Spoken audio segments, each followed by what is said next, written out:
What's up? This is Classified. You're checking out Potato Salad Radio. Keep listening.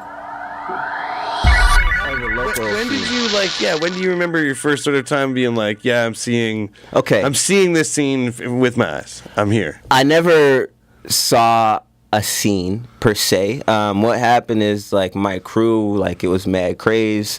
I hung with them. We rapped. They all rapped, and then I joined on, and I was always scared to rap. But we used to. But you had bars though. Yeah, I did. Secret bars. I had there's some joints out there floating around. There's this joint Ooh La La that I was on. There's a couple of things floating around. Me and Shane used to rap a lot together at DJ Ruckus's. So Ruckus has some 8 tracks and stuff of us back in the day. Okay. But rapping with them guys. I remember going to the Buskers, and the Buskers back then was like, it was serious business. Like, every teen, like there was mad crews there, and like you would go to the Buskers and there would easily be like, a cypher with like 50 like black teenagers up on top of that ferry terminal thing. Yes, and I mean it was serious back then as far as I remember. And I remember one particular cypher going on, and my dude Butter, aka Rock the Spot, I just remember me kept saying, come on guys, you gotta come out of the cave, you gotta rap. And then I dropped my little bars, and it was hot, and got my little bit of love, and it was like, all right, let me keep. And then like I said, craze, we was doing stuff. We was having our Mad Friday parties out the Lucasville Community Center, because we were too young to get in clubs. Right. We were kind of like, I guess you could say, like the main kind of group of young teenage rappers, and we had a little bit of a audience and following. So we used to have the Mad Friday like underage parties or whatever, and people used to come from everywhere to come out to the Lucasville Community Center, and we'd perform. And I ain't gonna lie, I would get way too wasted, and I'd just crash on the side of the stage because I'd be too scared to get on stage and rap. But it was good times.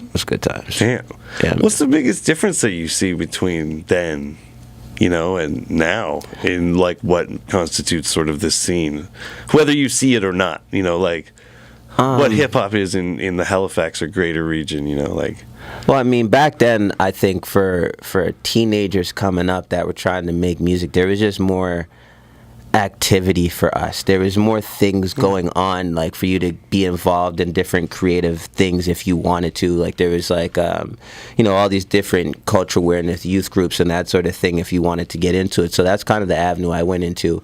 And then there's a lot of like drop-in centers and stuff like that. So I feel like there was a lot of places where youth could go and meet and congregate and do things.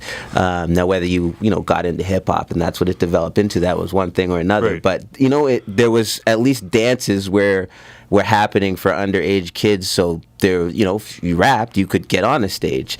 Now, I think in terms of the teenage world, I got a 15-year-old, and they don't have nowhere to hang. They don't have that sort of place where they can go out and sort of hone and develop those skills and network with other people who rap from different areas. I mean, I don't know how they meet up on the YouTubes and the Snapchats and whatever they're doing. I'm old, you know what I mean? I love how you emphasize your age with the YouTubes. Well, I didn't mean YouTube. So I mean in terms of sharing music or SoundCloud or whatever, you know what I mean? So I think they don't have those opportunities. I will shout out Centerline Studio in the Square, though, because if you're a young person trying to rap, get in touch with Centerline Studio. They provide a facility there for young people, and you can go in there, you can get some beats, you can get engineered, you could do everything that you got to do to make a track in there, so check them out. Yeah. And a lot of people that have been on this show actually have come through there and out of there. Yeah, man. They're putting Gentleman Mafia. People, man. They know I rock their hoodie with lots of love.